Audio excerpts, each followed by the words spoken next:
नमस्कार दोस्तों, स्वागत है आपका अपने चैनल ई गुरुकुल पर। आज के सिनेरियो में जहां पूरी दुनिया कोविड-19 की वजह से इकोनॉमिक ब्रेकडाउन में है, all over the world economic activities बुरी तरह से अफेक्टेड है और अनुमान ये है कि नियर फ्यूचर में 1929 की ग्रेट डिप्रेशन से भी बुरी मंदी का दौर आ सकता है। विश्व भर में लाखों करोड़ों लोग जॉबलेस हो सकते हैं। इससे उभरने के लिए बुद्धिजीवी लोगों ने कई मेजर्स, कई उपाय सजेस्ट किए हैं, जिनमें से एक है हेलीकॉप्टर मनी। अब क्या है ये हेलीकॉप्टर मनी? क्या आसमान से हेलीकॉप्टर नोटों के बंडल बरसाएंगे?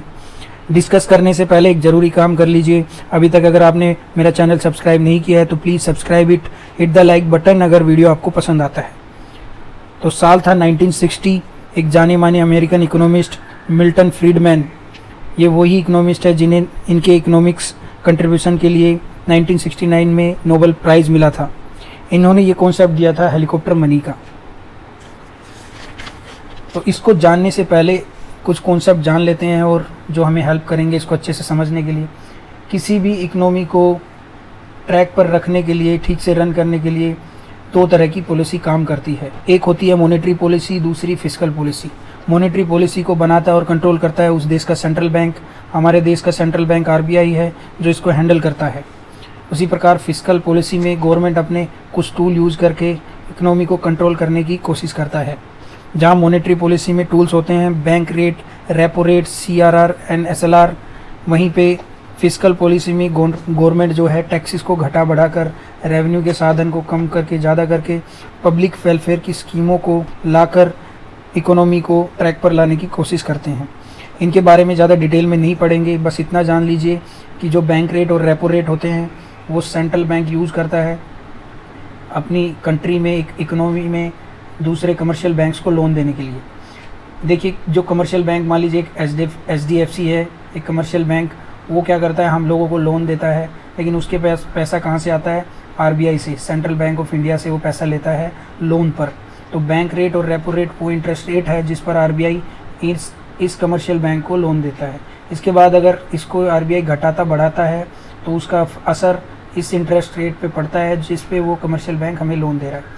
अब रेपो रेट, बैंक रेट अगर RBI बढ़ेगा तो ये भी बढ़ाना पड़ेगा उस कमर्शियल बैंक को। तो एक तरह से इनडायरेक्टली जो है RBI, कोई सेंट्रल बैंक किसी कंट्री का, कंट्रोल करता है फ्लो ऑफ मनी। उसको अगर हम मार्केट में लाते हैं तो उसको लिक्विडिटी बोलते हैं। जितना पैसा मार्केट में होगा उतने ज़्यादा लोग खर्चा करेंगे, इसलिए RBI क्या करता है, रेपो रेट, बैंक रेट को बढ़ा देता है। उसी प्रकार CRR SLR को बढ़ा देगा अगर, तो भी यहाँ पे पैसा कम आएगा। ठीक है, अब यहाँ पे हम हैं जो कि जितना ज़्यादा पैसा आएगा, लोन्स जितना ज़्यादा आसान होगा लेना, जितना ज़्यादा इंटरेस्ट रेट कम होगा तो हम उतना ज़्यादा लोन लेंगे और उतना ही डिमांड करेंगे, खर्चा करेंगे। डिमांड ज़्यादा करेंगे तो सप्लाई भी ज़्यादा देना पड़ेगा और मतलब प्रोडक्शन भी बढ़ जाएगा इंडस्ट्रीज़ का। तो यहाँ पे इन्फ्लेशन बढ़ने के चांसेस रहते हैं। तो इसको कंट्रोल करने के लिए, एक टारगेटेड इन्फ्लेशन के लिए, जो समय समय पर RBI repo rate, bank rate, CRR SLR को घटाता बढ़ाता रहता है। तो अभी रिसेंट में RBI ने क्या किया कि रेपो रेट को और CRR को घटा दिया। ऐसा क्यों किया गया? तो देखिए, देश भर में क्या, पूरे वर्ल्ड में अभी आर्थिक मंदी का दौर चल रहा है due to lockdown. Most of the country lockdown में है, तो इंडस्ट्रियल सेक्टर बिल्कुल ठप हो चुके हैं। तो जहाँ पे ये लेना रेपो रेट और CRR की वजह से जहाँ पे कठिन होता था पैसे लेना, अब इसको घटा दिया है RBI ने 1 साल के लिए। तो अभी क्या होगा कि जो सेंट्रल बैंक से जो कमर्शियल बैंक है वो कम रेट पर लोन लेंगे और वो हमें भी कम रेट पर देंगे। इसके पीछे कहानी क्या है कि हम लोगों के पास पैसा आएगा तो हम ज़्यादा खर्चा करेंगे, ज़्यादा खर्चा करेंगे तो प्रोडक्शन भी ज़्यादा बढ़ेगा। डिमांड को मैच करने के लिए सप्लाई बढ़ानी पड़ेगी और लोगों के रोज़गार बचे रहेंगे। तो यही कॉन्सेप्ट है। उसके बाद जो गवर्नमेंट है वो क्या करती है, उसके पास टूल है, उसके टैक्सेस। अब जैसे आपकी इनकम पे टैक्स लगता है तो हो सकता है सरकार इनकम टैक्स को कम कर दे या माफ़ कर दे किसी टैक्सेस को। GST लगता है, उसको भी क्या हो सकता है कम कर दे, क्योंकि कॉन्सेप्ट वही है, आपके पास पैसा होगा तो ही खर्चा करोगे। उसके बाद पब्लिक वेलफेयर स्कीम भी गवर्नमेंट चला सकती है, इंफ्रास्ट्रक्चर भी बनाने में लग सकती है। देखिए, जैसे रोड बनाना स्टार्ट कर सकती है गवर्नमेंट, ब्रिजेज़ बनाना स्टार्ट कर सकती है, जिससे क्या होगा, लेबर्स को, कॉन्ट्रैक्टर्स को, इंजीनियर्स को जॉब मिल सकता है। और ये भी अनुमान लगाया जा सकता है कि इंडिया में भी जो गवर्नमेंट जॉब्स है उनकी वैकेंसी बढ़ा दी जाएगी, क्योंकि गवर्नमेंट अपनी तरफ से कुछ मेजर करती है फिस्कल पॉलिसी के द्वारा, वेलफेयर स्कीम्स के द्वारा, वहीं जो सेंट्रल बैंक ऑफ इंडिया है आरबीआई, वो repo rate, CRR, SLR bank rate में कटौती करके लोन और ये मनी ईजिली प्रोवाइड करने की कोशिश करता है। अब हम इन सबको पढ़ क्यों रहे हैं? हम इन सबको पढ़ इसलिए रहे हैं क्योंकि जहाँ पे कॉन्सेप्ट आ रहा है हेलीकॉप्टर मनी का, तो इसमें क्या होता है, ये एक अनकन्वेंशनल मॉनेटरी पॉलिसी टूल होता है। मतलब देखिए, जैसा हमने बात की CRR, repo rate, bank rate, SLR जो है कन्वेंशनल मॉनेटरी टूल्स है, यानी इनको हमेशा यूज़ किया जाता है। लेकिन जो ये हेलीकॉप्टर मनी है ये अनकन्वेंशनल है। मतलब जब आपको लगेगा कि कन्वेंशनल मॉनेटरी टूल से कुछ नहीं हो रहा तो ही हम इस कॉन्सेप्ट को लेके आएंगे। जनरली ऐसा ही होता है। अब ये है क्या? ये एक नॉन रिपेबल मनी है जो सेंट्रल बैंक मतलब छापता है, नोट छापने लग जाता है और वो क्या करता है, सेंट्रल गवर्नमेंट और स्टेट गवर्नमेंट को वो छपे हुए नोट दे देता है। अब ये सेंट्रल गवर्नमेंट इसको सेंट्रल बैंक को रिपे नहीं करती इसको, और पब्लिक में बांट देती है, और पब्लिक को भी रिपे करने की ज़रूरत नहीं पड़ती है। यानी एक तरह से जैकपॉट टाइप का है।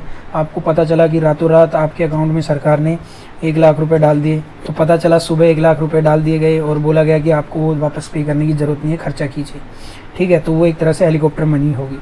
अब क्या होगा कि आपके अकाउंट में 1 लाख रुपए आ गए जिसको आपको चुकाना भी नहीं है किसी को, तो आप खर्चा करोगे तो डिमांड बढ़ा रहे हो किसी भी चीज़ की। आप मोबाइल ख़रीद रहे हो तो आप मोबाइल की डिमांड बढ़ा रहे हो मार्केट में, तो उसको मैच करने के लिए सप्लाई बढ़ानी पड़ेगी, कंपनियां चलानी पड़ेगी, कंपनियां चलेगी तो प्रोडक्शन होगा तो जिनकी जॉब छीनने की नौबत आ गई है उनकी जॉब बची रहेगी।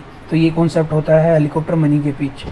ठीक है, एक तरह से टारगेटेड इन्फ्लेशन को बढ़ाने की कोशिश की जाती है, डिप्रेशन यानी मंदी की स्थिति को रोकने के लिए। अब इंडिया के कंसर्न में हम बात क्यों कर रहे हैं कि ये कॉन्सेप्ट आया कहाँ से, तो जो तेलंगाना के चीफ मिनिस्टर साहब है के चंद्रशेखर राव, उन्होंने ये होप की है, ये अनुमान लगाया है कि नियर फ्यूचर में सेंट्रल गवर्नमेंट या प्राइम मिनिस्टर साहब हमारे अनाउंस कर सकते हैं हेलीकॉप्टर मनी इंडियंस के लिए, जो कि एक तरह से जस्ट सोच है, लेकिन हमें नहीं लग रहा ऐसा होगा। हमें क्यों नहीं लग रहा ऐसा होगा? क्योंकि देखिए, हमारे जो मॉनेटरी पॉलिसीज़ है, हमारी फिस्कल पॉलिसी है, उसके ऊपर सरकार और आरबीआई काम कर रहे हैं अभी तक। जब लगेगा कि ये पूरी तरह से फेल हो गए तभी ऐसा कॉन्सेप्ट मुझे लग रहा है कि ऐसा आ सकता है, अदरवाइज़ ये जस्ट एक अजम्पशन है। अब इसके पीछे ऐसा ही नहीं है कि इंडिया में ऐसी ही बातें हो रही है, इसकी जापान भी इसके ऊपर चर्चा कर रहा है, शायद उन्होंने कुछ हद तक इसका यूज़ भी किया है, लेकिन डायरेक्टली ऐसा नहीं कि उन्होंने अकाउंट में पैसे डाल दिए। अब हिस्ट्री की बात करें तो इसके पास्ट में क्या कंसिक्वेंसेस रह चुके हैं, तो पास्ट में बात करें तो हमेशा इसके नेगेटिव ही इम्पैक्ट देखने को मिले हैं। बात करें जिम्बाब्वे एंड वेनेजुएला की, तो इसके उदाहरण पास्ट में ये है। जिम्बाब्वे ने क्या किया था, उनके सेंट्रल बैंक ने नोट छापना शुरू कर दिया और लोगों को बांटना शुरू कर दिया। इसकी वजह से कंडीशन क्या हो गई, महंगाई इतनी बढ़ गई थी कि रातों रात प्राइस बढ़ रहे थे, दुगने तिगने प्राइस हो रहे थे रातों रात। जब इन्फ्लेशन आउट ऑफ कंट्रोल हो जाता है तो उसको हाइपर इन्फ्लेशन बोलते हैं।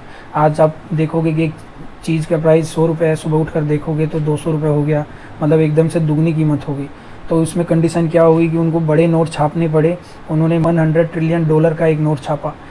समझ रहे हो आप? तो ऐसी कहानी आ गई थी, तो उनकी इकोनॉमी बिल्कुल बैठ गई थी। अब इफ़ेक्ट की अगर हम बात कर ले तो क्या इफ़ेक्ट हो सकते हैं इसके, तो जैसा हमने बात की हाइपर इन्फ्लेशन हो सकता है। कैसे? आप देखिए, सबके पास पैसा होगा तो सब एक चीज़ को ख़रीदने में लग गए तो उसकी मांग बढ़ जाएगी तो कीमतें बढ़ेगी, जो इन्फ्लेशन का एक विशाल रूप हाइपर इन्फ्लेशन ले लेगा। ठीक है, इसके बाद जो रुपये की जो वैल्यू है वो गिर सकती है। देखिए, जब भी किसी चीज़ की सप्लाई बढ़ती है तो उसकी वैल्यू अपने आप घट जाती है, तो यही कॉन्सेप्ट इसमें आएगा।